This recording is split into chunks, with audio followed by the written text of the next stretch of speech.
శుభం ధనిష్ట 3-4 పాదాలు, శతభిషం, పూర్వభాద్ర 1-2-3 పాదాలు. ఈ రాశుల వారి గ్రహాల సంచారం అనుకూలంగా ఉంది.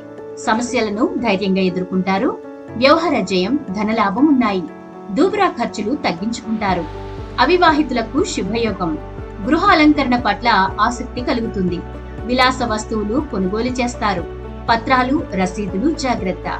సంతానం మొండితనం చికాకు పరుస్తుంది. మీ ఆగ్రహావేశాలు అదుపులో ఉంచుకోండి. అయిన వారితో సంభాషిస్తారు.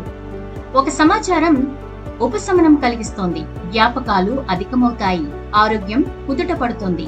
కీలక విషయాలపై పట్టు సాధిస్తారు. కొత్త పరిచయాలు ఏర్పడతాయి. వ్యాపారాభివృద్ధికి పథకాలు రూపొందిస్తారు. నిరుద్యోగులకు ఉపాధి, శిక్షణ లభిస్తుంది. 12 రాశుల వారి పూర్తి రాశి ఫలాల వివరాల కోసం స్కైలైన్ కవరేజ్ లో రాశి ఫలాలు వీడియోను చూడండి.